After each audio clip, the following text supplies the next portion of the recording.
Good morning, good afternoon, good evening. We have some distinguished guests joining us from beyond Africa. My name is Madeleine Mkunu. I'm the president of Leading Women of Africa. This is a Pan-African institution advancing women's leadership, entrepreneurship, and the African regional integration. I'm also the convener of Beyond Boundaries. This very platform where we're sitting in, it is dedicated to amplify African voices, in particular women, in global affairs, geopolitics, governance, and development. Today's conversation comes at a decisive moment in a global history. Much of the post-Cold War period, Africa's development landscape was shaped within a unipolar global order where access to financing was dominated by the Western-led institutions such as the IMF and the World Bank. While we need to acknowledge that these institutions provided critical support, but their borrowing often came with policy conditionalities. In short, in my own term, obviously, Africa lost its sovereignty or economic and industrial sovereignty. As a result, Africa's economic pathway became so complicated. Today, however, the global environment is shifting toward a more multipolar system, with emerging partners and institutions offering alternative sources of financing, infrastructure investment, and development cooperation. BRICS is now one such partner that can no longer be ignored. BRICS Plus, as we know it, is increasingly positioned as a global South platform supporting development, infrastructure financing, reform of global governance. Yet, alongside this opportunity, we need to be aware there come a concern around debt sustainability, but also we are seeing quite often the resource leverage. But also, I think from African perspective, it comes with a risk of replacing one form of dependency with another. So the question that will be guiding the dialogue of today is, can Africa engage BRICS Plus in a way that strengthens its development and strategic autonomy without creating a new cycle of dependency? That is a question that we'll be debating today. So today we are honored to be joined by distinguished continental voices. Dr. Joe Mugachia, presidential hopeful in Kenya. Ambassador Mohau Peko, a former South African ambassador and governance strategist. Dr. Alexander Chisango, a nation builder and empowerment strategist. Mr. Marius Fransman, former Minister of International Relations in South Africa. Thank you all for joining us in this important conversation. Right, so let's get started. I think let's first frame what is BRICS. It's quite important to know the background. So I think allow me to start with Mr. Fransman. Mr. Fransman, South Africa is one of the founding, or maybe the only, African founding member of BRICS. And it has a central diplomatic engagement around BRICS. From your experience in international relations, my first question to you would be, how would you describe the original mission and strategic purpose of BRICS, and how relevant is that mission today, for the Africa's development and global positioning. Congratulations once again for this empowered and powerful engagement that can bring thought leaders across South Africa, Africa, and indeed the world together. I think it's exceptionally important, and you've raised, Lady M, you've raised the issue about we are more moving into a multipolar space. I think it is critical to appreciate the fact that there's an onslaught on that multipolar agenda as we speak. The last 15 years in the processing of BRICS, what you would have found is there was a very clear intent, and that intent was when the formation of BRICS took place, and it was initially BRIC, and then it was the S was added as BRICS. South Africa became part of it. South Africa at that moment was only interested to be part of BRICS and was really only brought onto it not because of the population size of South Africa, because South Africa's population size at that time would have been just above 50 million or 52, 53 million. But what it was taking into account, and South Africa took into account, that our relation with BRICS countries globally is only interdependent on our relation with Africa. So you can't have BRICS in the context of South Africa without speaking about Africa. So your question about can one actually look at can Africa emerge? The basis of South Africa's placement in BRICS from our side at that point in terms of the discussion was precisely because of Africa. Africa sit with 1 billion plus people, 55 countries, and various regions, and we saw stability in some regions and instability in other regions. We saw at that point, as Africa was busy positioning the African Union a more stronger process, we saw NATO, we saw the USA and others going, and France, essentially trying to create havoc in the north in the context of Libya and other areas, and that then created further instability and the proliferation of weaponry. So we must, when we look at BRICS and the economic modeling in the context of the BRICS Plus, we must look at it also in the space of what's taking place from not only a geopolitical, but in terms of the geomilitary space globally. So the initial discussions had to do with Africa's involvement in BRICS through South Africa. Also, what you would have picked up in that initial period, it related very clearly to we need to find alternatives, not support mechanisms, but alternatives for the IMF and the World Bank. So BRICS was put in such a perspective that it has to help with re-engineering the financial institutions globally. So that was a particular focus for us. Where did it go to eventually?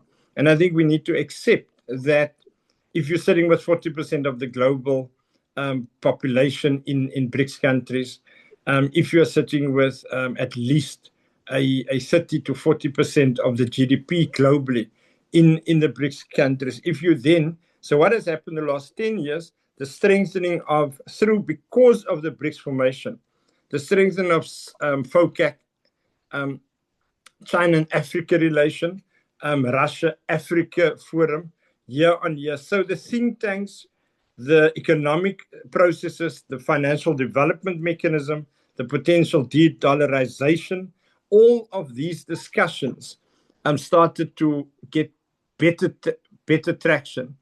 There is an onslaught back on that, though, and I think we must accept that. And that onslaught back is literally what we're experiencing over the last couple of years, where countries, which was anchors and is anchors for the BRICS formation, those countries are facing, in one way or the other, from the Western and imperialism agenda and onslaught. So it's not dealing with the so-called, as was happening in Venezuela, the so-called there's drugs and therefore it's not true.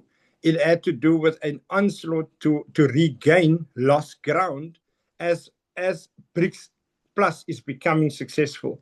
So that's what you've experienced in it. So the link between the foundation and the formation of BRICS and Africa's inclusion into that, then attack on some of the sovereignty entities, and in particular even in Africa, and the rise of conflict. If you look at the east of DRC, the Rwanda issues and all of that, then what you're experiencing is a deliberate attack as BRICS plus countries have started to include Africa in a developmental agenda, less dependency on IMF and World Bank, more re-engineering process. And the final point, therefore, that I want to make is, yes, Africa, we must look at a reimagined Africa. We must reimagining Africa in the context of the possibility. The ICT backbone, we see it's 35 to 40% max in terms of the telecom sector. We're seeing that there is a clamoring around not scarce resources, but critical resources. And that, so the debate around BRICS must not be seen outside of that. The debate around the unipolar and the multipolar, as we now over the next day or two face the potential attack on Iran, as we see all of that taking its shape, and it's a BRICS Plus country. It's Middle East. It's a particular anchor in that. So I think there's a deliberate reconfiguration of the old guard coming together in the most dominant, brutal way to say they cannot allow the financial institutions to go astray in the context of Western imperialism. And I think those are the level of debates. But yes, a reimagined Africa is still possible. What you're going to find over the next 10, 15 years, Africa is growing, possibly with another 40% population. So if you're sitting with 1.5 billion, you're going to sit with 2.4 billion over the next 10, 15 years. What does that mean in the context of opportunity? And I think it creates a special space. The challenge for Africa is the resilience of nation states, the resilience of the African Union, and the resilience of SADC not to be compromised. And I think that's, or regions, sorry, not SADC, but the regions not to be compromised. So that's just some of my initial inputs. Thank you so much for that. And just bringing the approach of 1.4 billion population now, and which will grow in the next 10, 15 years. So this is actually power. And I like just the approach that you brought, that Africa, by South Africa going to BRICS, it was not just about South Africa. So it was actually about Africa. So let's just go to Ambassador Mohau as a, from a diplomatic and multilateral governance, I mean, hearing what, the original mission of BRICS and all that. What would you say does the rise of BRICS, because what Mr. Franzman says that BRICS is successful. That's why actually the West is trying to reimagine, to re-engineer the whole process of regaining power. But with that, view of BRICS success, that rise genuinely expand Africa's strategic options in a global order, or simply, maybe just a new form of geopolitical pressure. Ambassador? Good morning, and thank you very much, Madeleine, for putting this wonderful geopolitical discussion together at a very important time, I think, in our history. I think, as Minister said, the tectonic plates of global power are shifting, and the unipolar moment of the West is receding, and I think that's very important. But it's being replaced by a very chaotic and contradictory emergence of a multipolar world. So it's not a straightforward road. For the African Union and its member states, this pivot, I think, presents a historic juncture. At the heart of this new configuration lies BRICS Plus, an expanded bloc, as Minister was saying, of emerging economies trying to position themselves as the vanguard of the global South and a counterweight to Western hegemony. And I think this is a very important point.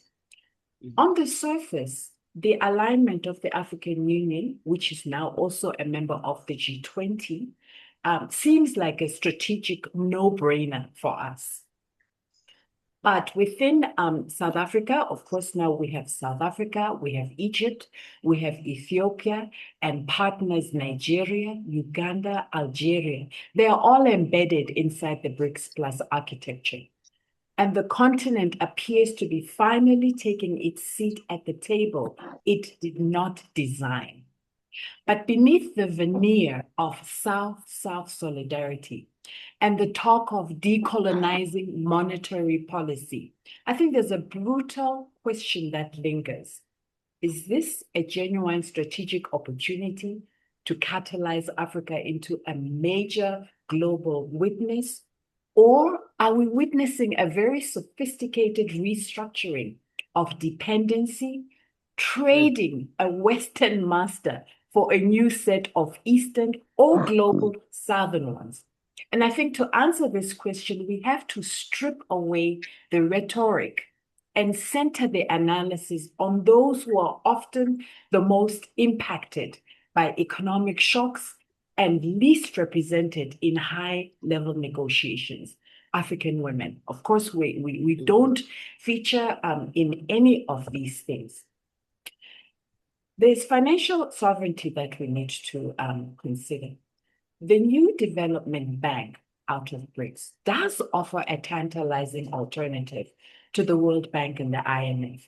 And unlike Western institutions, this bank loans supposedly come without the punitive structural adjustment conditionalities that have crippled many African countries, especially around social services.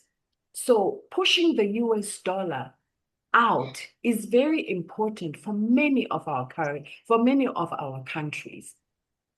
The BRICS does offer a platform for a Pan-African voice, and I think that's important because for the first time, the African Union has an overlapping leverage. The fact that Egypt, Ethiopia, and South Africa sit in both rooms allows for cross-membership dialogue that experts believe can harmonize issues like the Global South's position on the issues like the UN reform.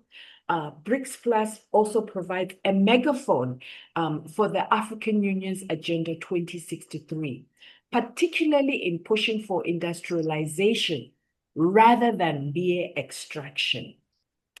However, coming to your point of new dependency, is this the same game? Is it or with different players? To mistake BRICS Plus for a benevolent alliance or an anti-imperialist agenda, I think is dangerously naive. BRICS Plus, first of all, is not a cohesive moral project like the 1955 Bandung spirit. It is a coalition without a shared creed, and that's very important. You are aggregating power, but not really organizing meaning. And this is where the dependency critique sharpens. We must call this out for what it is. BRICS Plus nations need Africa for the same reasons the West needed our resources. So we mustn't confuse that agenda. The bloc our bloc controls a staggering percentage of global critical minerals, 72% of rare earths, 75% of manganese. And when they look at Africa, they see DRC's cobalt, they see South Africa's platinum, they see Zimbabwe's lithium. All very important minerals right now as we move to hydrogen, as we move to electrical vehicles, etc. And despite the rhetoric of value addition and beneficiation, the current reality is that African exports to China, to India, and Russia remain primarily raw materials. They are not flowing their manufacturing factories to Africa and asking us to beneficiate, and us selling them the final goods and adding value in that way. The brutal truth, if BRICS were truly interested in Africa's industrialization, we would see massive technology transfer in processing and refining. Instead, as the Africa Policy Research Institute notes, while countries like Indonesia have used partnerships to expand downstream processing, most African members have yet to translate mineral wealth into industrial capacity. We are in danger of simply replacing the extractive colonial model with a green transition extractive model. And I think we should be very careful there. Very quickly, just to speak of the African Union itself, bilateralism is growing under the African Union. The unity of the BRICS Plus is a mirage. It is riddled with internal rivalries. China versus India, Iran versus Saudi Arabia, Egypt versus Ethiopia over the Grand Ethiopian Renaissance Dam. When BRICS Plus engages with Africa, it often bypasses the African Union. China will go directly and negotiate with South Africa on its own. They will go directly and negotiate with Sudan, DRC on their own. They do not come through the African Union. So they strike their own bilateral resources for infrastructure deals. This bilateralism weakens the AU's ability within the BRICS component to negotiate as a single powerful bloc. It allows these external powers to divide and conquer, playing one African state against another for better resource terms. Let me pause there, Madeline. Thank you. Wow, thank you so much. Thank you so much for bringing that approach. And I think for me, obviously, the audience, please, you can put your views in the chat. But just that internal rivalry within BRICS, yeah, it actually rings a bell. You know, that if BRICS itself is not united, there will definitely be challenges in the future. Let's continue. Dr. Chisango, you speak often on, about leadership consciousness and nation building. So just from what Ambassador Mohau brings to the table, the issue of AU being weakened by bilateral agreement between China and individual countries and so on. So just the AU being bypassed, and every transaction that is being on African soil. So from now continental development perspective, what mindset or leadership discipline Africa must adopt to ensure that the partnership with BRICS and all that translates into real transformation? Thank you. Thank you so much. Yes, thank you so much, Madam Kunu. Thank you, and appreciation to all the previous presenters, as well as discussants and all the delegates. Now, the leadership posture, the leadership interventions that really Africa needs to adopt is really building success at home first as a top priority. Building success of Africa at home, that is a greater priority than the priority of queuing and scrambling to join whatever platform, not just BRICS, but whatsoever platform, not just BRICS, but whatsoever platform emanating not primarily for the purposes of African empowerment. We are not a priority, that platform. Our real issues, the issues of our youth, our women, our 1.4 billion people on the continent, and also about 400 million diaspora of African descent all over the world. They are not a priority on platforms that Africa has not built. So that is really the starting point. I want to see energy across Africa and across the sectors. I want to see more energy devoted towards, for example, making the Africa Continental Free Trade Area a reality, so that trade, inter and intra-trade amongst African countries is made easier, swifter, and is made seamless. Because within that alone, we just easily become a global power to reckon with on our own, by ourselves. We must stop the habit of trying to get respect outside, the respect that we have not created inside for ourselves. That doesn't work in any economics. Additionally, so I can cite examples apart from the Africa Continental Free Trade Area, which there's been a lot of feet dragging inside the continent. There is the issue of the African currency, one Africa currency,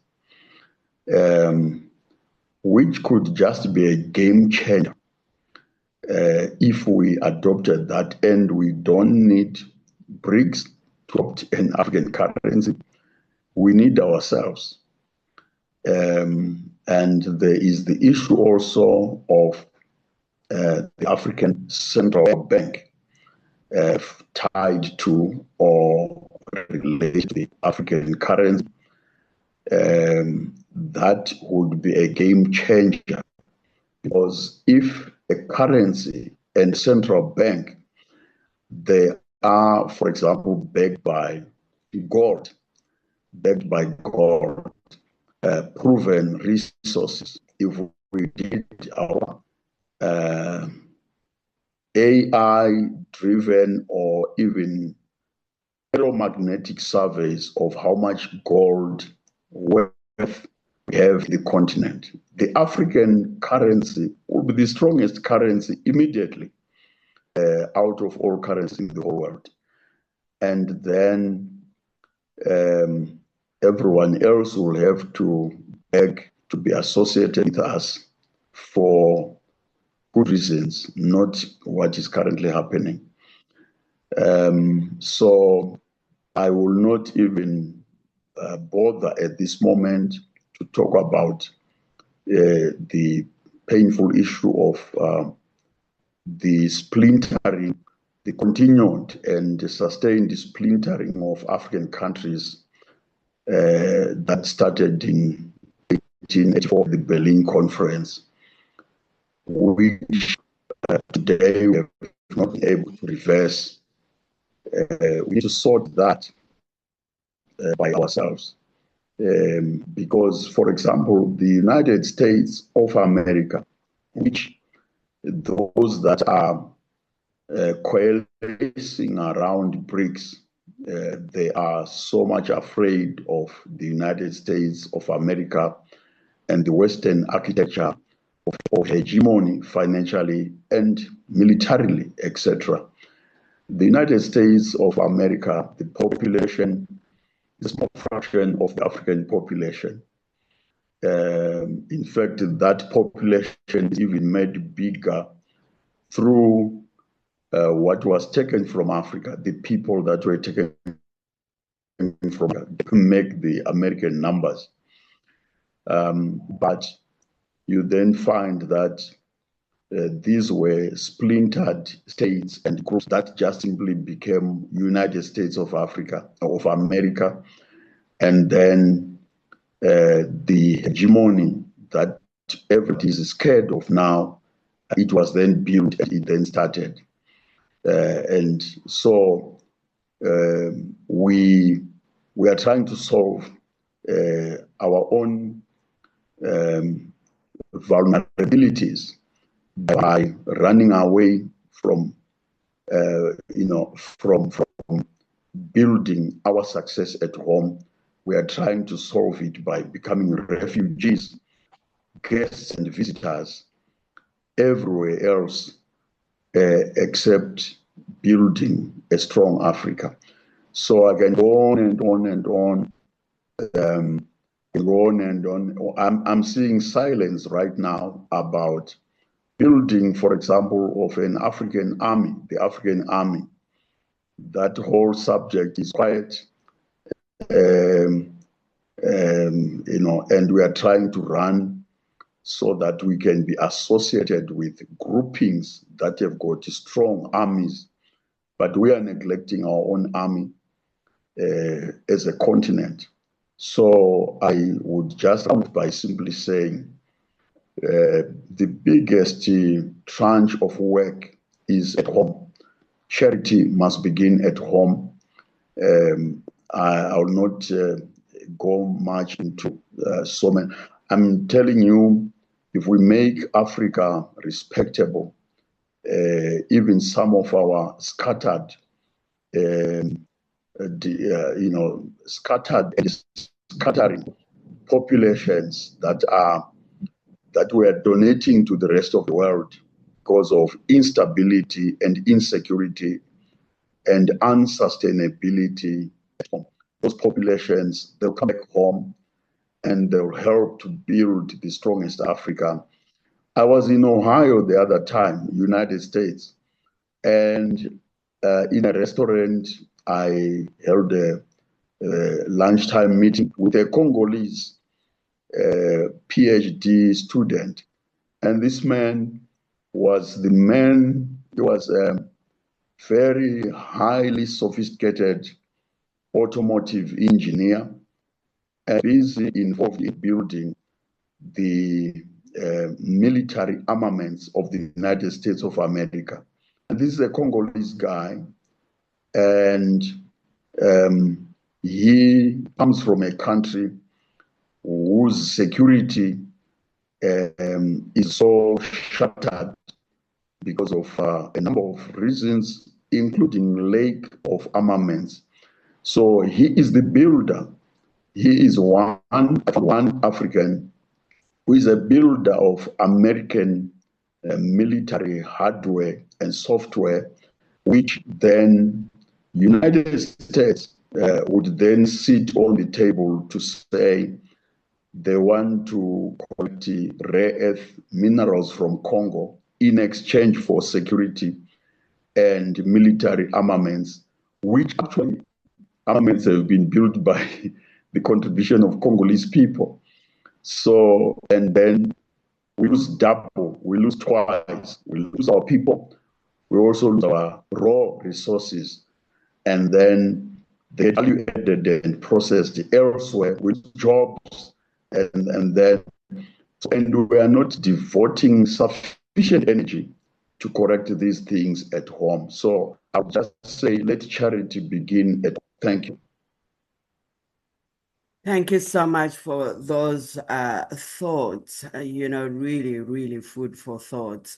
Charity begins at home, and all the issues that you brought. So, Dr. Mugachia, as a governance leader and presidential aspirant in Kenya, I think we are hearing about, Dr. Alexander Chisango just brought the aspect of, as Africans, he does not see energy. And charity begins at home, and we need to focus on building Africa even. What would you say? Can BRICS partnerships realistically accelerate Africa's infrastructure and industrial transformation. This is what we're hearing, I mean, minerals leaving Africa to go build other people's industries, and yet we are here. Do you think this partnership will make that a real? Thank you very much, Madeleine. And let me start by saying that I'm very happy for this invite, and also for this discussion with leading African experts and experienced senior citizens. The BRICS happening, that is BRICS coming in and being another global organization, or building itself towards a global organization, to me, is a double-edged sword for the African continent. You may look at it on one side as an opportunity. I would like to be optimistic. It would be an opportunity if Africa, again, to reiterate the last speaker, deals with its internal issues decisively and serving the people and not individual leaders, or not cutting deals with external partners at the expense of the citizens of the country. Of the continent, sorry. And in that line, we do have the agenda, AU Agenda 2063.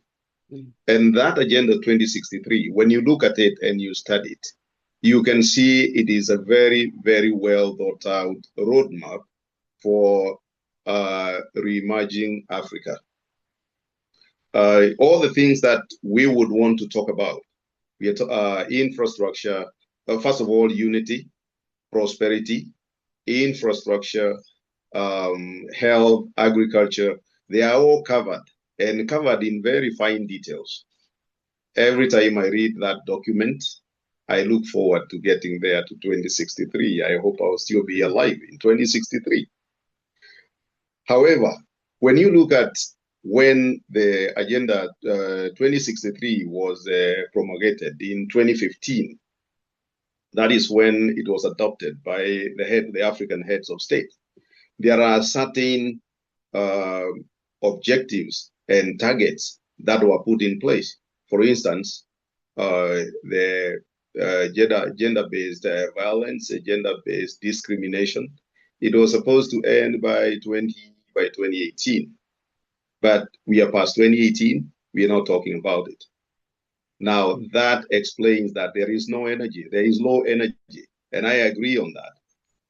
There is also the question of silencing the guns by 2020. We are well past 2020 by 5 years now, by 6 years now. We're in 2026. And the guns are still blasting. Secondly, more guns are even threatening to blast. And allow me to give a specific example. We saw the other day, a few months ago, when the CDF, the Commander-in-Chief of the Armed Forces of Uganda, made a statement that he can make a run for Nairobi. That is, again, something that looks at opening more guns that are blasting. And yet by 2020, we were supposed to have silenced the guns. So there is low energy, and there appears to be very little, or rather lackluster commitment towards achieving Agenda 2063. So if Africa continues, if we continue on the same trend, then BRICS will not be an opportunity to us, because we will fall into the same trap that the past speakers have mentioned, that it could be another trap of debts and also conflicts. Africa must put Africa must put its house in order. Rather, we Africans must put our house in order. How would we do that? I always look at from a leadership perspective, and being hopeful for, or an aspirant for the presidential contest in Kenya, I look at this and I see only three things in the bigger picture that are affecting our individual nations and the continent, sorry. The first one is the rule of law. If you go across Africa, you will see that we are at different stages of adhering to the rule of law, but majority of the countries on the continent are very far off in the rule of law. And this we must do by both belief and practice. The leader himself or herself must first of all be a believer in the rule of law, so that they will be the first model, the top model of practicing the rule of law. By that I mean, all African countries, we have constitutions, we have laws, we have policies, and we have regulations. All these we must put together and execute them in a way that they are beneficial to the people and in the way they are supposed to be done. And to close on that, on the issue of the rule of law, I'll look at something like what has happened. We have had two elections, one in Tanzania in the recent times and the other one in Uganda. And in my country, in Kenya, we are going to have the elections in 2027. If you look at it and you look at Agenda 2063, it talks about fair, credible, fair, accountable elections. But when you have elections turning out to be a civil strife, then you cannot apply those parameters on those elections. Now, you can see that if we cannot put our houses in order, our individual houses in order, then we are not going to be able to put the African continent in order. And that means we will also not be able to negotiate with the BRICS as a unit, that is the African continent, that would look at addressing the issues of 2063, Agenda 2063. Mm-hmm. Now, on the side of risking, the risk that we face of becoming another dependency to BRICS, we have seen the former speakers, all of them have mentioned the issue of individual countries making their negotiations with BRICS. That is a very big risk for the whole of the continent. Because once you are divided, you are going to be discussing and looking at what is best for you. We also open the room for people to individually benefit from the negotiations. It would be good for Africa to negotiate as a continent under the AU, so that we are able to focus all the negotiations to Agenda 2063. Then that way, we would be able to, for instance, when we talk about transcontinental high-speed railway, we'll be able to work on it. Never mind that it may be worked in portions from different countries, but we will be able to work on it as continuing programs. Now, for me as a presidential hopeful for 2027 in Kenya, my thinking is that if I'm given that position, then I would first of all make sure that Kenya is a model for Agenda 2063 of Africa, that is the AU. How? One is the restoration of the rule of law by belief and practice.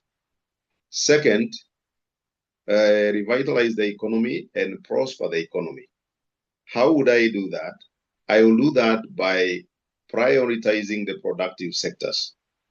That is something like manufacturing, agriculture, which is very important because no hungry population can ever develop, and education, science, and technology.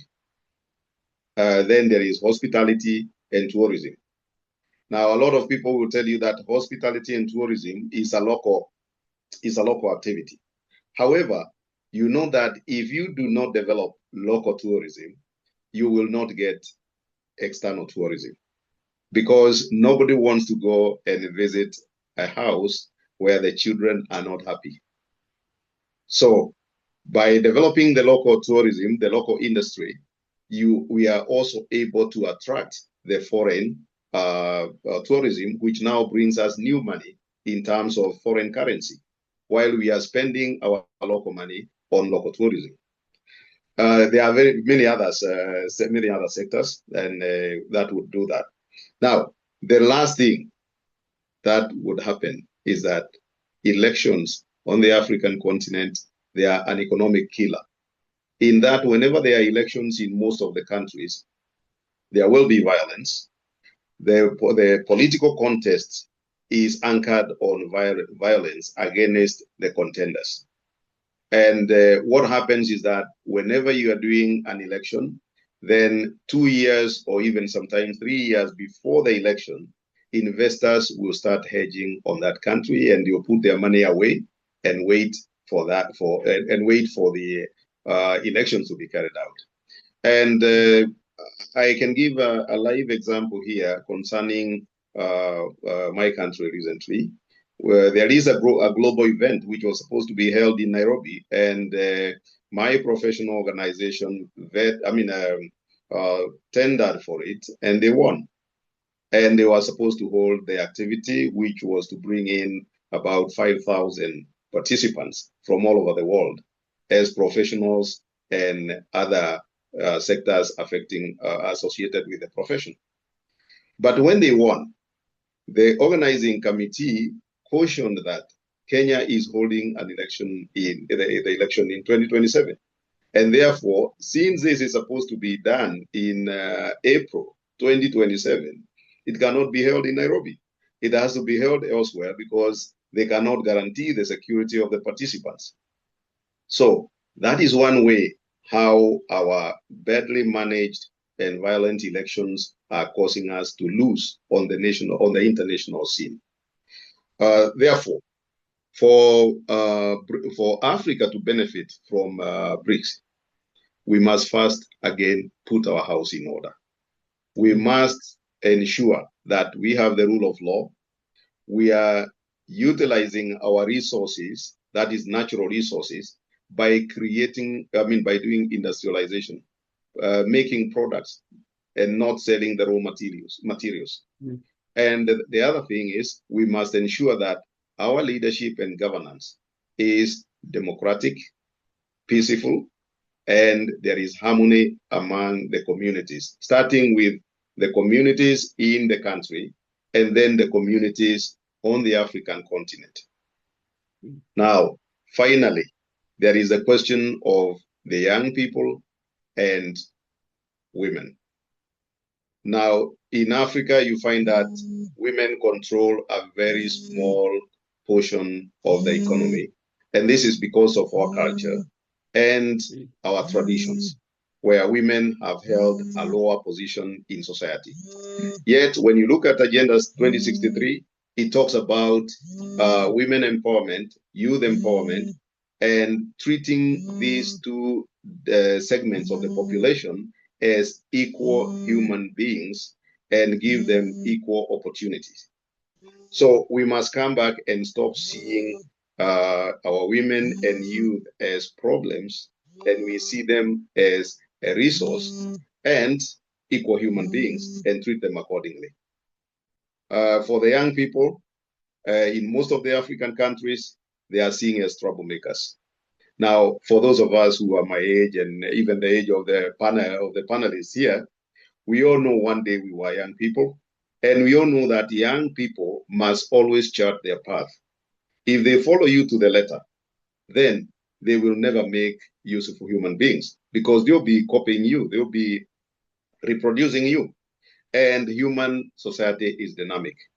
Therefore, we must allow the young people the room to develop themselves, and we must guide them very honestly so that they can take over from us and they can progress the African continent once we are on the scene and even when we are on the scene.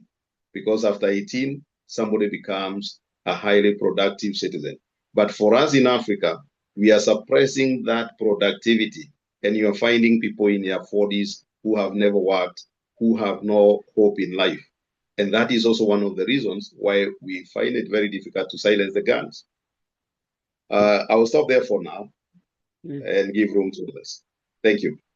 Thank you. Thank you so much for just reminding us on the Agenda 2063, which is a very, very important document that all Africans actually should familiarize themselves with. Mr. Fransman, I think we've heard what Dr. Joseph shared with us, the pros and the cons and the risks, and the benefits. From your perspective, how would you advise maybe African government to safeguard themselves, to avoid the unsustainable kind of relationship of BRICS? No, thank you so much. No, thanks. The panelist has made some very powerful points. I think I am going to be advising that we must be much more pragmatic in outlook. I think, and back to Ambassador Mohai's points around the way China, Russia, for example, would position themselves in the context of Africa's development. I move from a bit of a different premise.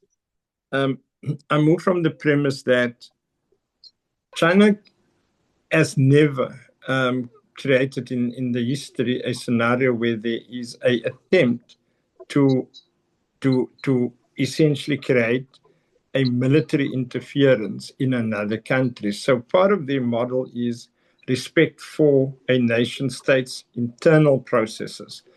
Now, it's not as easy, because if you're starting to move into the world and the complexity of this world, the interdependent states, clearly we understand that if you look at the map of Africa, all roads leads to the harbors, and from there that's our history.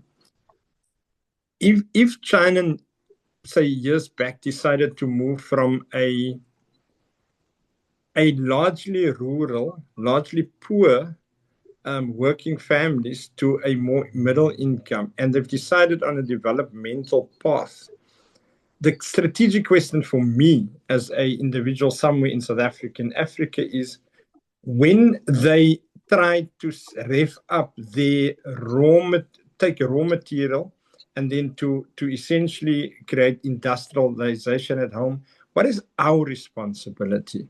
Meaning, can I blame them, or actually am I asking the question to myself, what is my country's responsibility? And I'm going to give a real example here. China has a few years ago signed, you get bilateral agreements signed all over the world. So, country to country relations. But there was China has what they call a comprehensive strategic partnership agreement. You get strategic partnership agreements, you've got partnership agreements, and you've got comprehensive strategic partnership agreements. That particular framework is not with everyone that China have with bilateral agreements. South Africa is one of those countries that it has signed. And remember, my last 4 years is not necessarily in government, so I can be a little bit outdated of some of those elements. But say at least 7-8 years ago, there was this agreement, and it was only no more than 20 countries that China has signed in the world those type of agreements with. In that agreement between South Africa and China, one of the issues that China agreed with South Africa was that the textile industry that's largely South Africa, and in the Western Cape in particular, the southern part of Africa, historically the CMT, that clothing and textile industry, was quite big, and it created work opportunities. It helped the small entrepreneur to do T-shirts, clothes, etc. In this particular agreement that China signed with South Africa, there was a concession that they will help build and put funding behind the strengthening of the CMTs in South Africa. If you go back in time, why didn't they take place? It was because South Africa, not China in this case, South Africa didn't do our part in the context of trade and industry, the economic modeling, the empowering of for example, it, and to create the base. So China was ready to say, look, we don't just want to bring T-shirts in or kind of clothing in. We are literally agreeing with South Africa in writing that there would be a strategic partnership in the clothing industry to develop the South African leg thereof further and to protect it from simmering out. That didn't take place. So in my question that I have to ask, whose fault is that? Should I put that blame that side, or should I put the blame on my space in terms of the South African state? So that gives you one example of a more developed country in Africa and the way we renegade on our responsibility. Because what we then decided to do, even when we speak national development plan, even when we speak a growth strategy, even when we speak inclusive growth, we walk right. Ambassador Moai, also, if you remember in the beginning of the BRICS, I'm very clear it was initially to deal with an anti-imperialist agenda. I'm very clear in terms of the way the BRICS was formed. Originally, it was basically saying, let's try and make sure that we create alternative blocks for the World Bank and the IMF. When Cyril Ramaphosa came in as the president, he changed the modalities of that message. That is the truth. So when we talked about let's create alternative to the IMF and the World Bank, suddenly it re-emerged a different message from the presidency post-2015. Because then 2018, then the president's message was we must support, we must use BRICS Development Bank as a support mechanism for the weaknesses where the IMF and the World Bank is. It's a fundamental different message. It is basically saying, no, let's just deal with the periphery. Let's just deal with that. And the BRICS Foundation understood the 1945 model, and where the big countries or the small countries had to be protected against the big dominant forces. But the implication of that was the Bretton Woods institutions, the IMF, etc., and therefore there was a position taken by BRICS in that way.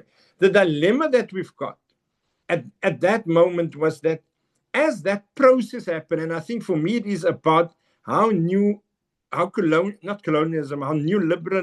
agenda flourish in the context of what we try and do. And that's where one of the point back to yourself, Lady M, about African AU.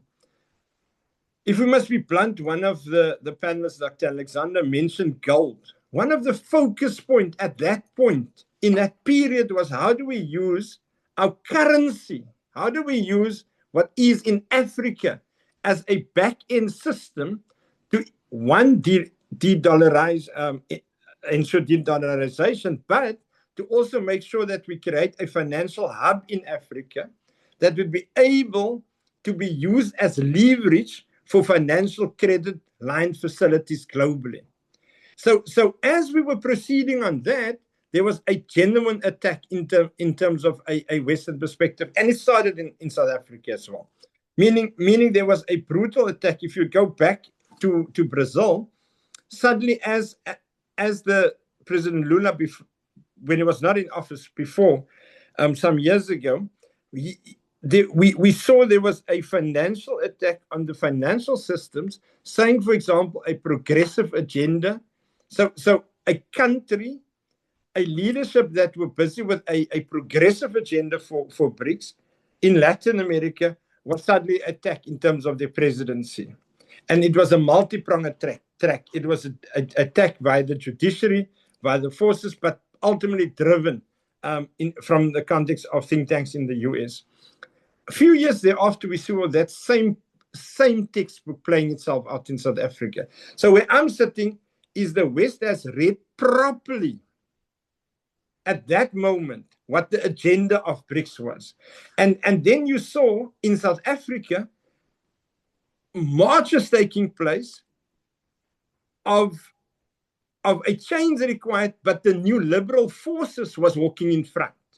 So you suddenly had Anglo-America deploying and the Beers deploying some of their directors to walk in front of these marches with the intent to push back a progressive agenda. So I definitely have a view that the intention of BRICS was in a particular approach. The way it played out subsequently is what I think Ambassador Mohammed correctly raised. So the implication of that is there was a pushback at the level of the African Union and bilateral. One cannot say that you do not have bilateral agreements and you must only have an African Union, because as that process is taking place, we must rather find how do we create an interdependent global order aligned with a BRICS Plus formation. But again, as the speakers, and in particular Ambassador Mohammed said, let's not be naive. The new BRICS formation where I'm sitting is not looking at it from either ideological, anti-imperialist agenda. So I'm making a distinction between what happened in that first trajectory of the BRICS formation to the latter part of the BRICS formation. And even in Africa, not so long ago, a year or two ago, as for example, I think it was last year in Brazil, as for example, Africa had to position itself in the context of BRICS as a force. The new foreign countries that emerged in BRICS Plus in Africa voted against a particular agenda. What does that say? It says that we are easily being taken into a space where we are compromising a pan-African agenda. So the AU today is essentially, after that period about the vision that was put there for 2063, after that period, that 2015 period, Your Excellency, that you've raised, after that period, what we saw a weakening of the nation states model in Africa and the overdependence. You started to see a deployment of the leadership of the Rothschilds and others, particularly into the African experience, particularly into the AU experience. So I don't necessarily, so for me, the question is more, which part of the devil I need to deal with in this case. And I'm arguing that it is therefore better to align in a process where you can put checks and balances. What is that checks and balances that you put? At least you know when you meet China, Africa, if you're able to engage in that in that forum, the FOCAC forum, then you can deal with dignity on it, but do not expect China to do us a favor. What we're supposed to do is we in the nation states of Africa and the AU, and therefore I think one of the questions earlier directed to me related to is the AU current leadership equipped to reshape Africa? I think we're not equipped. The current heads of state in Africa, in the AU, refuse to align itself with the foundation of the OAU, because the Organization of African Union was in a particular paradigm. And that particular paradigm related to how do you create an African focus, an inter-Africa trade process. I mean, like when we look at this whole Africa trade and the inter-trade agreements, we're sitting in South Africa, currently, Lady M, where we have in the government of national unity, led by the ANC leadership, we have a scenario where people are saying Abahambe. We are basically saying to the people that gave Madiba and others, our heroes, the opportunity to have passports from Ethiopia, from Nigeria, we are basically telling them they're not welcome in our country. So that's the conundrum that we're sitting. So we're sitting with a party that was the anchors for liberation in South Africa, that is currently still weakened, but currently still in the GNU, leading the government of national unity, but is not able to speak clearly a message when at the level of other sister countries in Africa, because we've gone internal. nation states and countries are looking at eternal. So I want to look at my country, and I want to Nigeria. When we woke up on Christmas Day, there was some invasion, military assault in Nigeria under the guise of Christianity. Under the guise of Christianity. Now I'm a Christian, but it denied the opportunity for Africa. And that's Nigeria's an important country. As that thing played itself out, what we saw in it is the leadership of the government, I believe, has compromised the process in terms of what Trump did on that Christmas morning, end of last year in Nigeria. What we require is the following. What we require, I personally believe, is we need to. It is possible. We can reimagine this continent differently. We must invest more in the younger people. So what you are doing is exceptional in terms of how do we ensure that, Lady Madeleine, how do we ensure that this message also reach to the younger generation and create practical, because it is think tanks, it's dialogues that's going to push a particular agenda. Unfortunately so, it's also going to be required that internally in countries, one will have to look at, is our leadership and our country still aligned to a progressive Pan-African agenda in the context of its own constituents? Or are we a willing sell out when it matters? So institutionalization of the state instruments, aligning back very strongly back into an African Union context, making sure that the AU is not compromised to the point around donations, and their donations dictate certain mechanisms. And I think there's a debate required in the bigger nations in Africa. There's Nigeria, there's South Africa, there's a few others.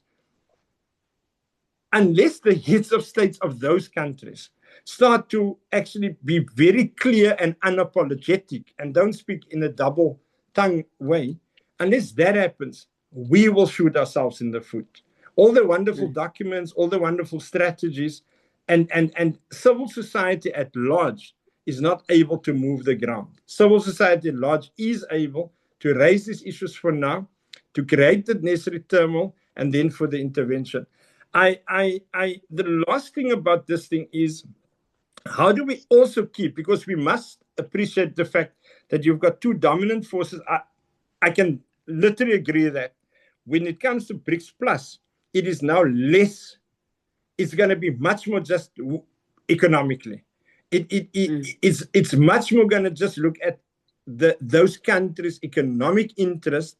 And I'm not speaking China, Russia, I'm speaking Africa, and I'm speaking Middle East, those countries that's in there.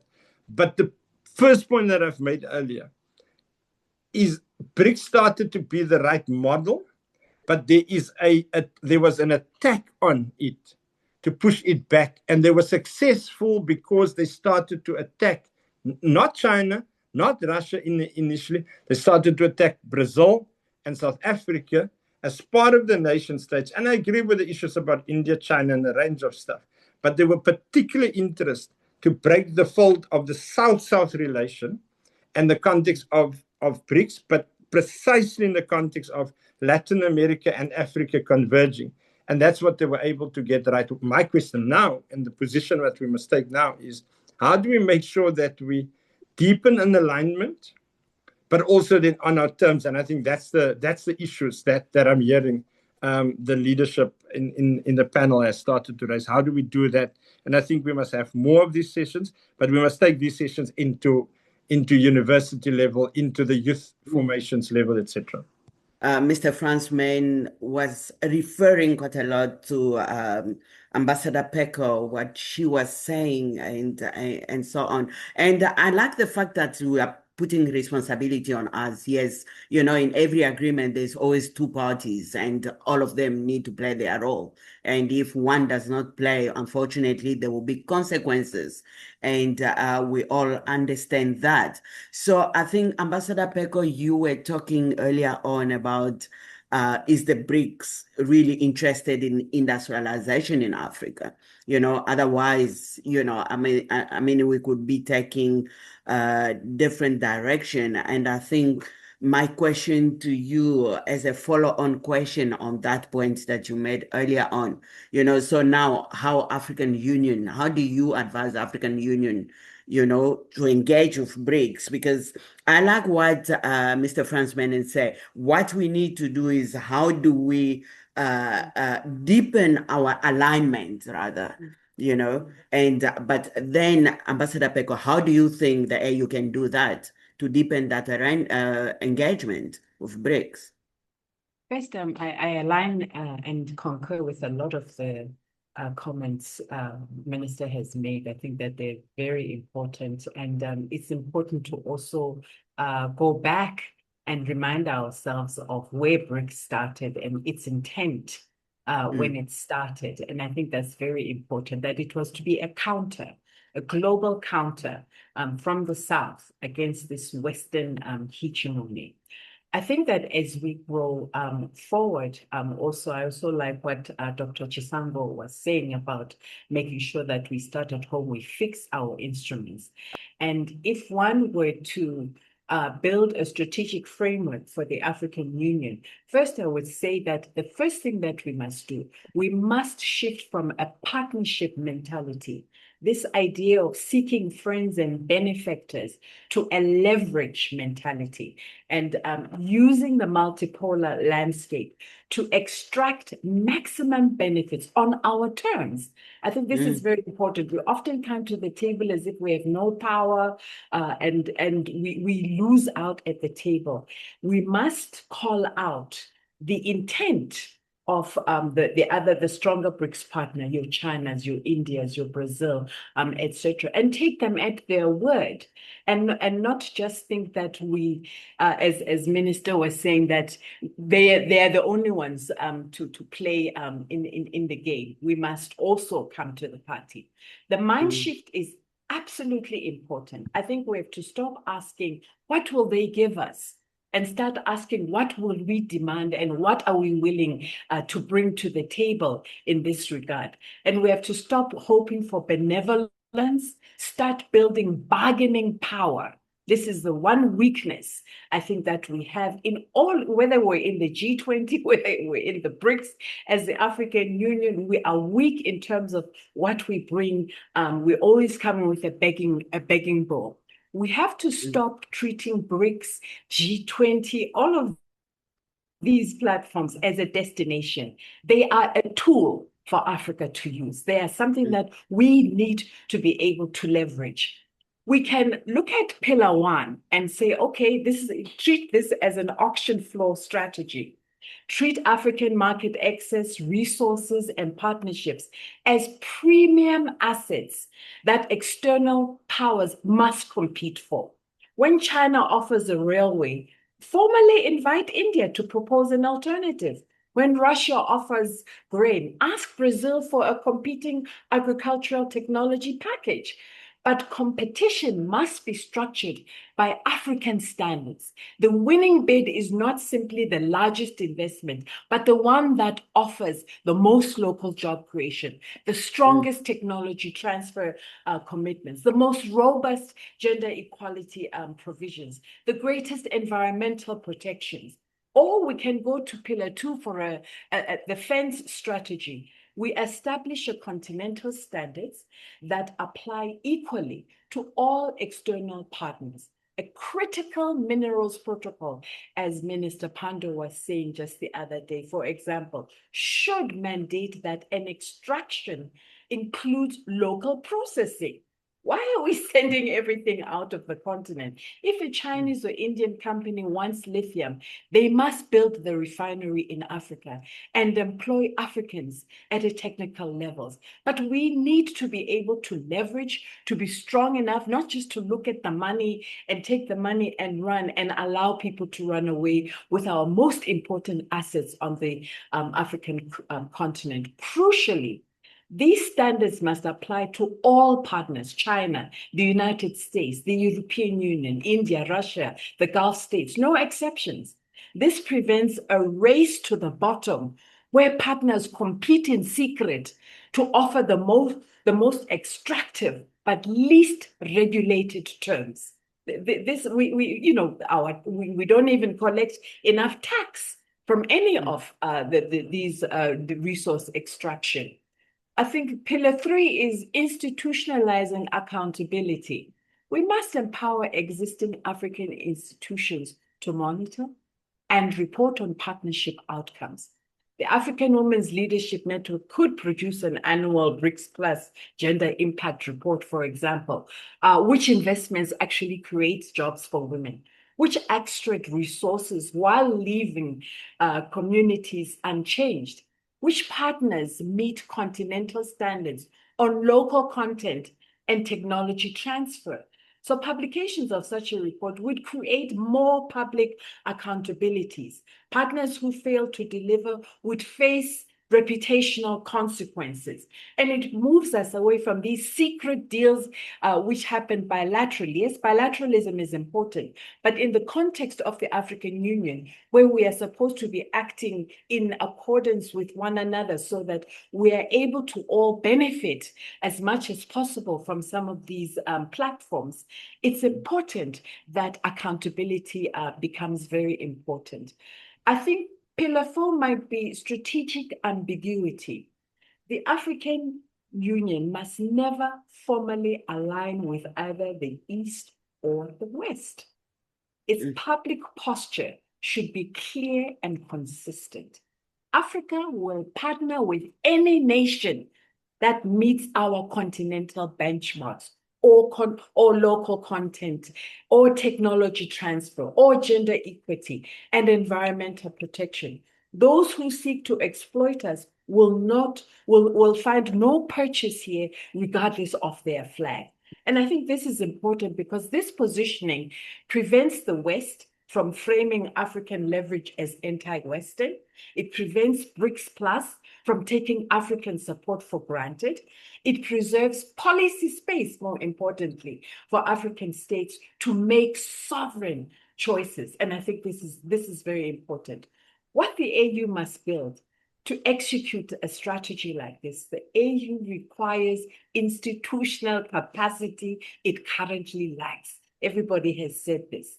A geopolitical risk and strategic arbitrage unit within the African Union, staffed by regional experts who track the interests, the rivalries, and offers of all external partners.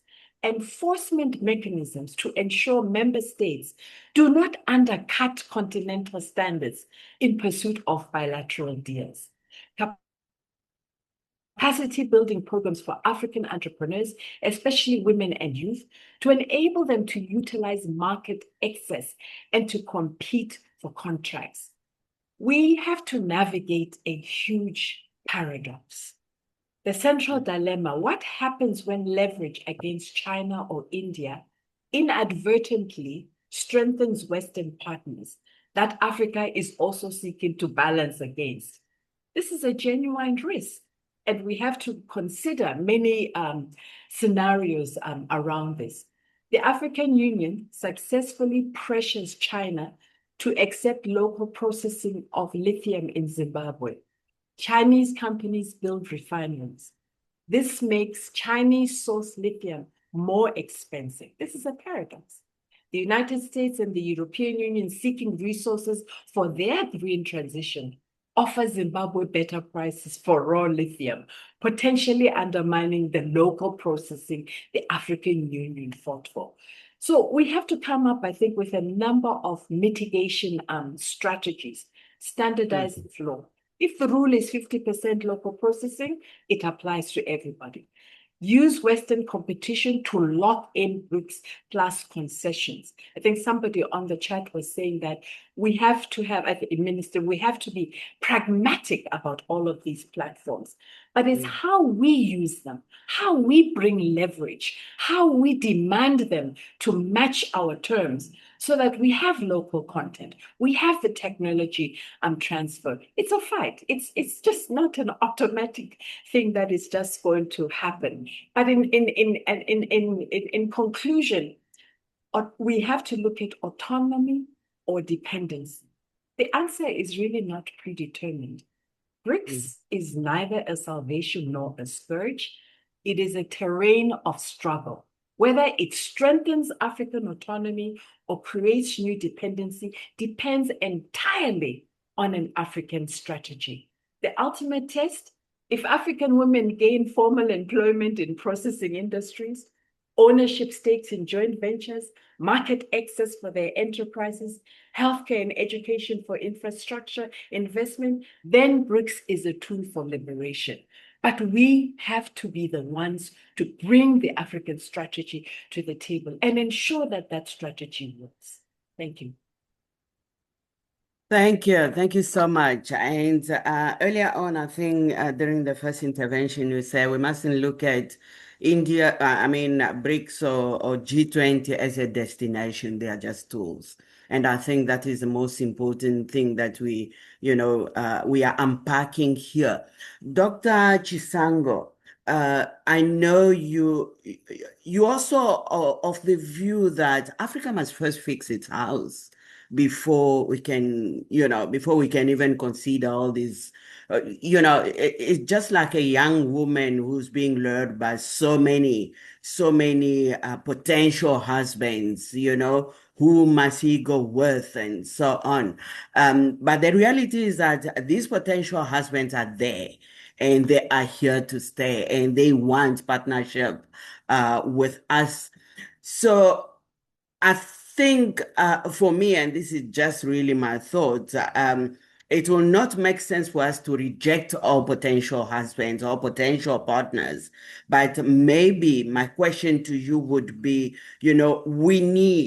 we need to kind of organize ourselves so that we can align. And I think someone brought this aspect of alignment earlier on. So if Africa is to continue its partnership with BRICS, because we are there to stay, unless we decide to leave now. We are BRICS, and that S does not only represent South Africa, to represent Africa, So if we are to stay and we are to benefit from our presence in BRICS, so what kind of strategic engagement or preparation does Africa need for us to really meaningfully, take out of these BRICS? Dr. Chisanga? Okay. Number one is we can actually learn, for example, from what was done by those that are in BRICS, but more respectable than ourselves. So if you look at Brazil, because I'm going to go through them by their alphabetical order. Brazil is the largest economy in Latin America, and it is also the 11th largest economy in the world. At home, it is a leader in regional food security, and trade, and climate action, and also security. So BRICS, so Brazil, when it sits in BRICS, it's not sitting as a beggar. It's sitting as a constituency that is bankable and respectable. So Africa can learn from that to say there are issues that we must package and profile and patent ourselves very clearly and unapologetically as global leaders.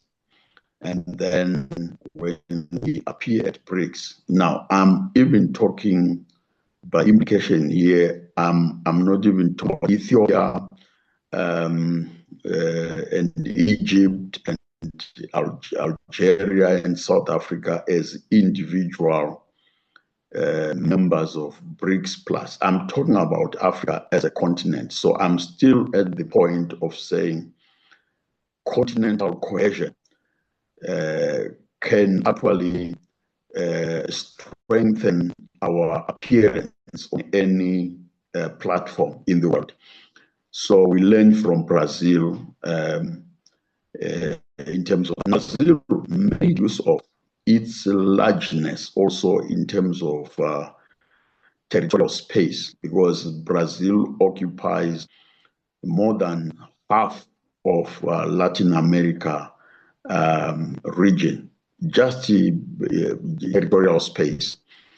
Now, Africa's territorial space, we are so big in terms of space. In fact, we're so big that a conspiracy had to be hedged professionally and internationally to put and to project the map of Africa as a reduced scale kind of size, to the extent that how we appear on the world map is fake for us.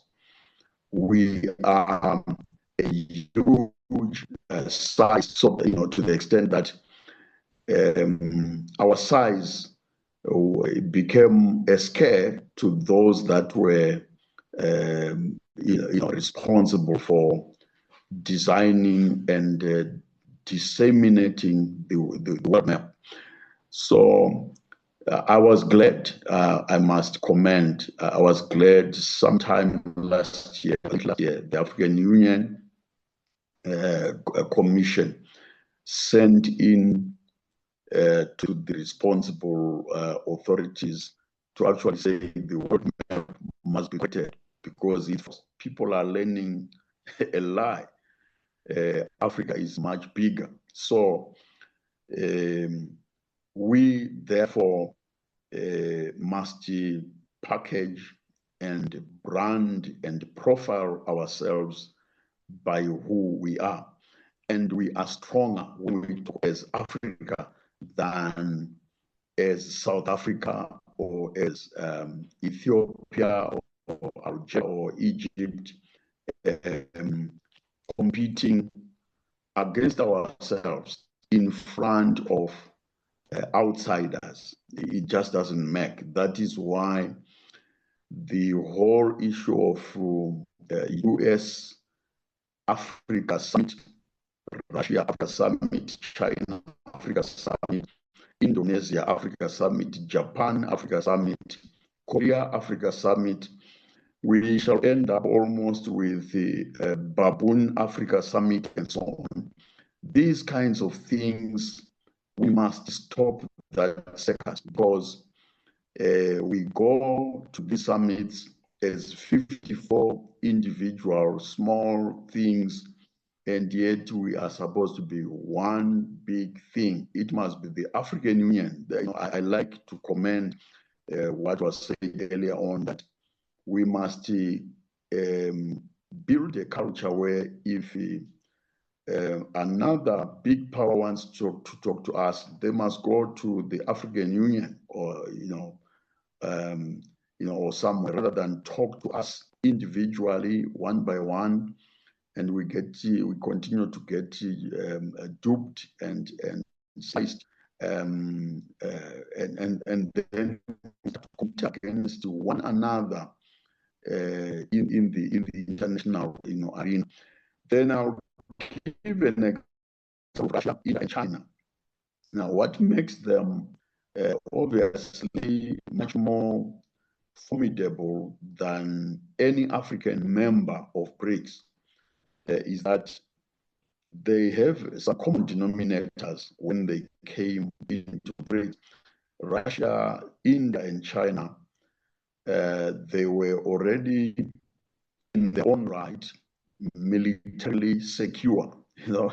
Each one of them was a nuclear power before they even came. So military and security-wise, they dressed themselves up very well. back to your example, Madam Madeleine, your example of this marriage-ready lady.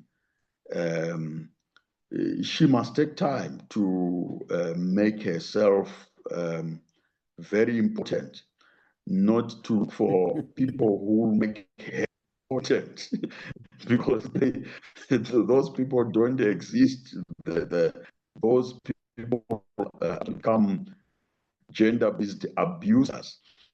So Africa is busy looking for Russia to make us important. That doesn't exist under the sun. India to make us important, China to make us important. That paradigm does not work. So we must make ourselves militarily important. So I still get back to of having a respectable army of the continent. And the foundation is there because we have countries in Africa that have got real fighters, but these fighters are being misused and they are being used to fight against ourselves instead of really creating a deterrence to protect the continent. Then Russia, India, and China, they each one had a respectable currency when they came to BRICS. So, which then takes me back to an African currency. And then each one of these, Russia, India, and China, they had a respectable bank, international bank of their own when they came and before they came. So when they were sitting there, Bank of China, this is the bank through which any major Chinese monies, they move through their bank. They don't move through borrowed vessels. So same with India. India, you go to Haborone and find Bank of India, it's there. Russia, even when they were slammed and slapped multiple sanctions following the starting of the Ukraine war, the currency and the Bank of Russia became their strong pillar, because anybody who wanted to buy anything from Russia had to buy it through Russian ruble, the Russian currency, and using the Russian bank. And all of Western Europe had to come back crawling and begging Russia because they've got their stuff, they've got their tools. So ourselves, we have played a very backseat or no seat at all when it comes to us possessing institutions of global consequence and global deterrence. These things which make them a priority. I agree as well that the Agenda 2063, it's 17 priority projects. If we would do vote energy as Africa, whatever forum, to achieve those ones, we would become of the African airlines, just to ease travel, inter and intra travel across the continent. If we would do, China, Air China can, when you are within China, Air China can take you any corner of China, within Russia, their airline aviation system can take you to any corner of Russia without problems. India, same story. Now, until you come to Africa, you just can't go where you want to go without going via Europe, without going via the Gulf region in Dubai. If you don't want anything there, you have to go there in order to move from West Africa to East Africa. In order to go to North Africa, you will have to end up in somewhere where you don't know why you are there. And to there is no commitment on the continent so far on some of these strategic projects that make us globally respectable and competitive. In fact, we must be committed to ensuring that we can exist even for 5 years without the rest of the world. I mean, take how much we were at risk during the lockdown, during COVID. We couldn't exist, Africa couldn't exist for 3 months, 3 months without, look, Ukraine was at war, Russia was at war, but we couldn't exist without Ukraine. We couldn't exist without Russia. We had to send a full and the entire head of heads of states to go and beg for food in Ukraine, which is at war, beg for fertilizer and food from Russia, which is at war, and beg for the ports, the Black Sea ports, reopened, were to beg them to have a ceasefire, an artificial ceasefire corridor just to feed Africa. Yet we boasted the most lucrative and prime and pristine land and water across the continent. So we must work on agriculture and security.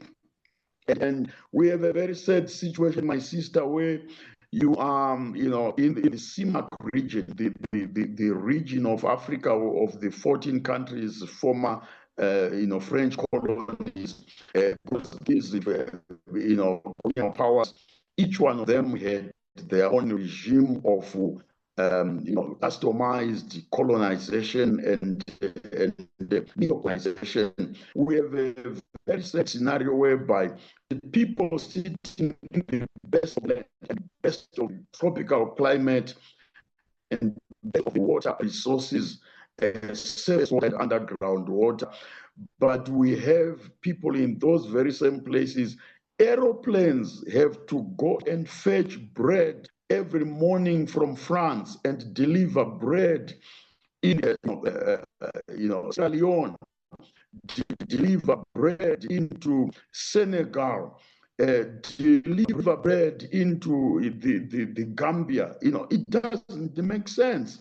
We must prioritize feeding ourselves and growing what we eat. What if we end up being chopped and poisoned through genetically modified organisms or even food poisoning because we can't produce our own food, yet we actually have a potential whereby just one sub-region of Africa can feed all of Africa and can feed all of the world. And that also takes us to the school system and the education system whereby, train up a child when they are young in the way that they should go. And when they grow up, they'll not abandon it. So our educational system, we are learning junk and we are teaching junk to our children. And we make life hard for these young people. By the time they graduate, primary education seems to be generally 7 or 8 years of primary education.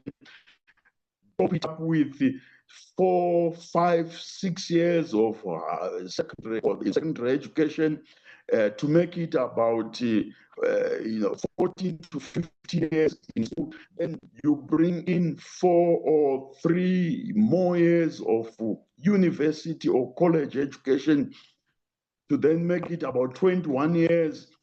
And it comes from 21 years of schooling. And then when he's going now there, what is he going to do? He's starting for something to do. We spent 21 years training this child to do something, but only to spend after the 21 years, this child, now this boy, this woman, started as a kid, is now a woman, is now a man, and want to build a family, but he can't build a family because he was learning junk. He was learning things that cannot create a business, things that cannot run a farm. This that can run a basic small medium scale enterprise project. So as a continent, there are things that we must take spirited action at continental level to say there are certain primary courses and competence that our young people must acquire mandatorily in all continents in terms of when they are in school, and it must be education for building the Africa that we want. We can't have the Africa we want going to the north, and then the Africa, the education system in the school going to the south or it's going to east and west, and it's not going the Africa we want is going.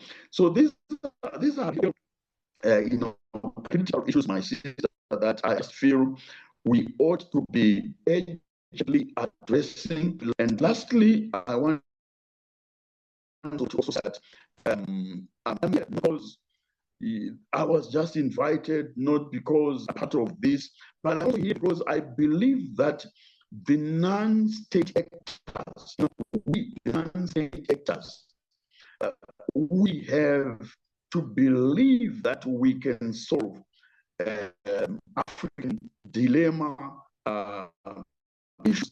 We, the state actors, we have a mainstream role to play in Africa. Europe that we see today, America that we see today, it was actually not politicians, it was the citizens who took entrepreneurship, strategic initiatives in hands, and they built, and then they brought these to governmental political institutions and structures for regularization and for enforcement and for adoption.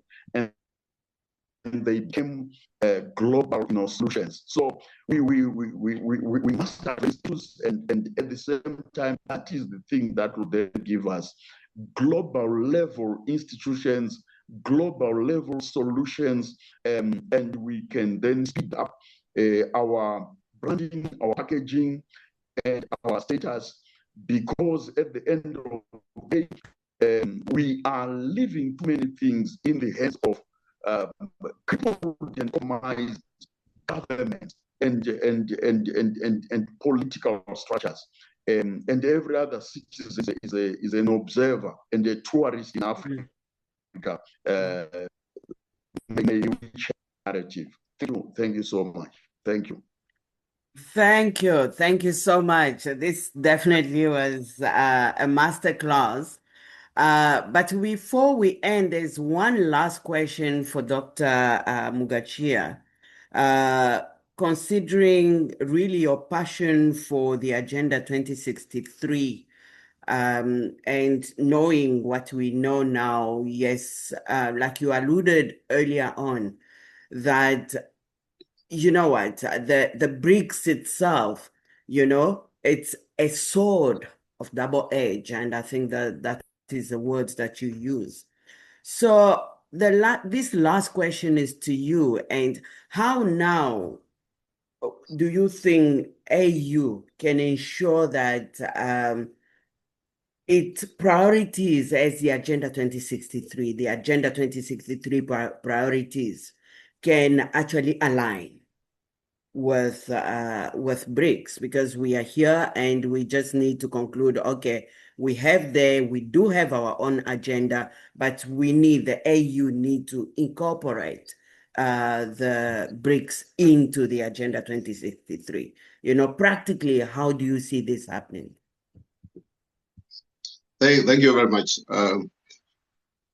You look at BRICS, and basically, when you look at the reason for which BRICS was started, it was to break away from the Western world, basically dominance in financial development and unquoted political matters, because development and finance, they come with politics.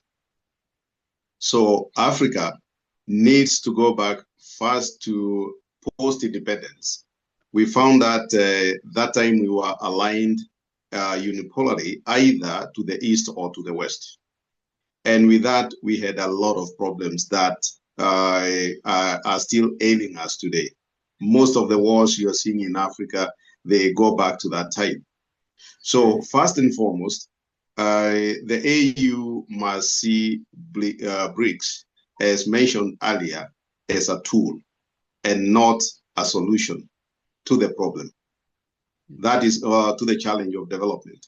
So Africa must know that nobody comes and gives you money. BRICS will not give us money.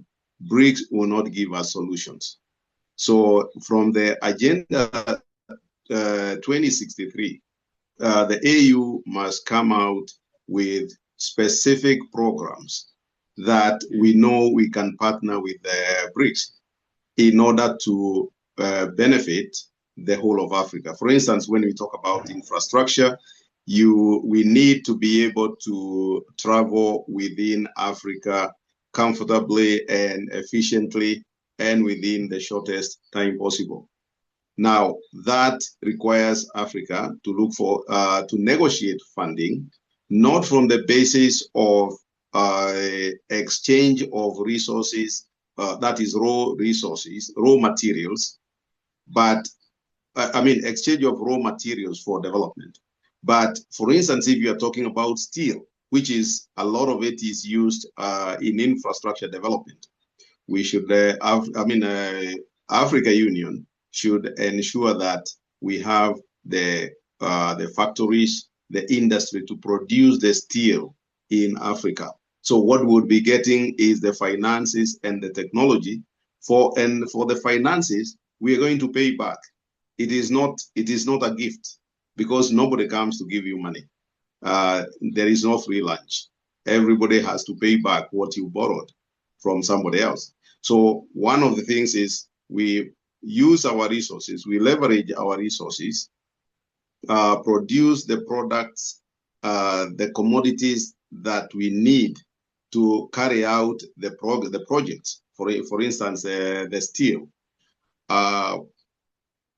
Then we can pay back using the revenue we generate from our programs and the usage of our projects, and also the products that we sell, we export to others as finished products.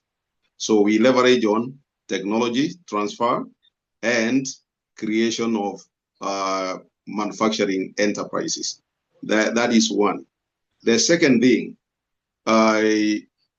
we must educate Africa Union must educate the people that the others who are developed are not there to develop us. We are there to develop ourselves using our own intellect and our effort, and only using resources from the developed country that we still have to pay back. Because if you go to most of Africa now, you hear that this is a UN project, this is a World Bank project, this is an American project. I feel very sad when I hear people talking about that, because at the end of the day, when those people come to Kenya, or they come to Africa, they come to South Africa, they are looking at their interests. Nobody looks after your interests. So we must look at our interests and then trade off and not beg. And somebody said that before. Now, the biggest challenge that Africa Union has is the challenge of ensuring a governance, a leadership and governance that gives a good economic environment. Because as long as corruption is an operating economic tool, bad as it is, violence is, and we have also ethnicity, tribalism. All these are bad governance parameters. Africa Union must work to ensure that each of the member states addresses these issues at home, and then bring the results of good governance to the table of the African Union, so that African Union now can negotiate with others, saying that we are a democratic and capitalist business environment. Actually, we use socio-democratic, because full capitalism is not good for development. It keeps others behind. So we are socio-democratic mainly in Africa. So we are able to tell people we are a socio-democratic economy as a whole, as a continent. And that way, people will come to us knowing very well that they can trust that when they invest their money, they will get their payback. And on our side, we know that we will also get the development that we set out to achieve. So at the end of it all, I think the biggest denominator, the common denominator in all this, is good leadership and governance, which must be democratic. It must have a social component, so it becomes socio-democratic, and it must be 100% people-based. It must be for the benefit of the people of Africa. That's my parting shot. I would like to see the African continent embracing good leadership and governance and free market economy. Thank you. Great. Thank you so much. Democracy, I think, yeah, it's definitely a good model. So now we are almost at the end, but I would not release any one of you before we can give. We're talking about dependency. You know, it's BRICS Day. Are we going to create another dependency replacing the previous one, or are we going to play? I think someone mentioned earlier on, I'd rather know what part of the devil to know, to choose and so on. But we also know the saying goes that better the devil I know than the angel I don't know. So either way, we need to come up with a way as Africa to avoid further dependency or to avoid replacing the previous dependency to a new one. And I think your recommendations now on how Africa can avoid dependency now that we are entering a multipolar world, what that would be. Can I start with you, Ambassador Peko? A few bullet points, then we conclude.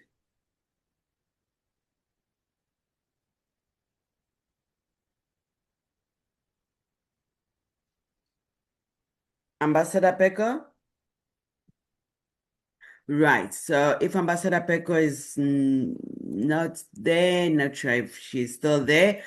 Yeah, let's go to maybe we can just conclude with you, Dr. Joseph. Then I think Dr. Alex is still in the room as well. Dr. Joseph, how can we avoid dependency in a multipolar world? Africa must believe in itself.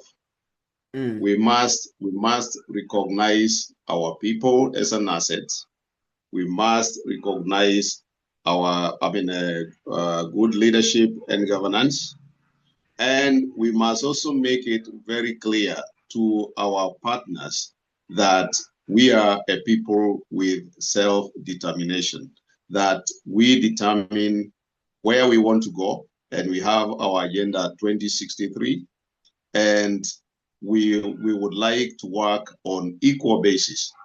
If that is not possible, then we should actually sit back and look for an alternative.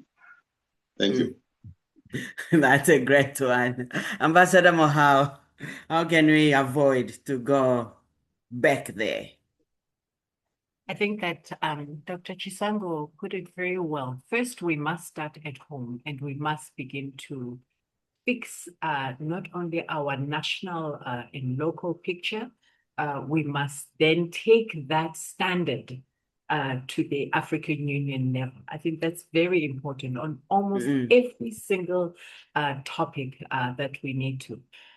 But we must also stop coming to the table as beggars and come to the table with leverage, as people with power, as people who know that there is a whole continent that is depending on how we negotiate everything that is at the table. And that we must not be afraid to use our leverage, because we have the assets that everybody else wants from us. So I think that's very important. We must come to the table as powerful people, not powerless people. And remember that all of these platforms are not destinations, they are but tools that Africa can use to advance this development. Thank you, Madeline. Oh, wow. Thank you so much. Dr. Shisanga.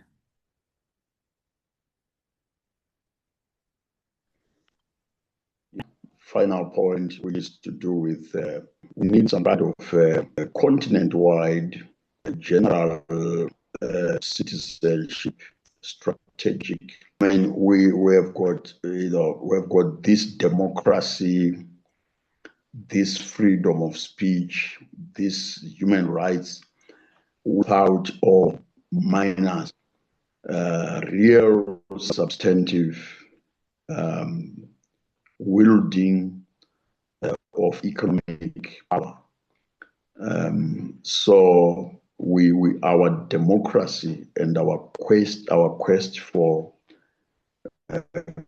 governance must go beyond talk only, because as we are aware, the Organization of African Unity, which was the predecessor to the AU, was very clear that firstly, political independence, which was finally achieved in 1994 with South Africa being the last. But they were very clear that following this, there must be economic emancipation. And today we now know that the wisdom of poor is not heard, is not listened to. So Africa's wisdom, but following in poverty, is not listened to.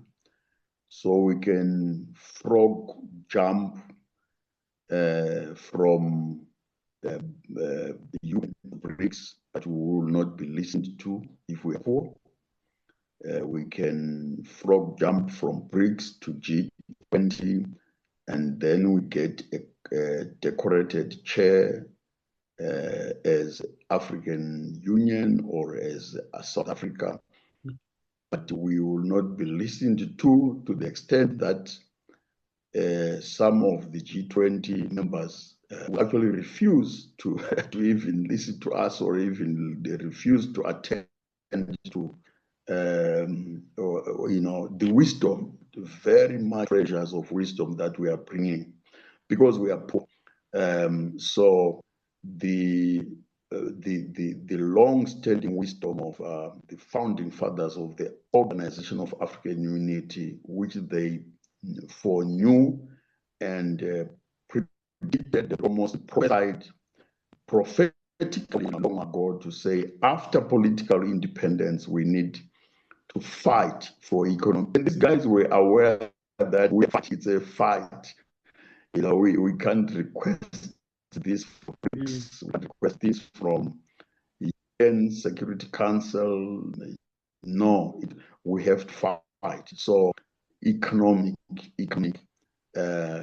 democratization and economic independence of African people, that's our next call. Thank you, Madam. Thank you so much. Thank you so much. Yeah, thank you to our distinguished panelists for your insight, and the audience. Really, the chat was booming with comments. So thank you so much.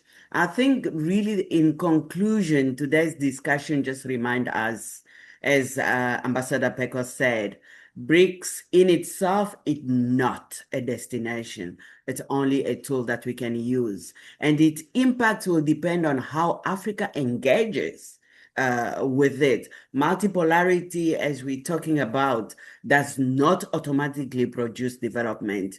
It only, I think for Africa, it only expand our choices, our field of choices. So Africa Future, it depends not on who's our partner, and I like the position of Dr. Chisango, we can leapfrog everywhere, G20 and all that, but we can have all the partners that we want, but it's more how we strategically position ourselves and be ready to negotiate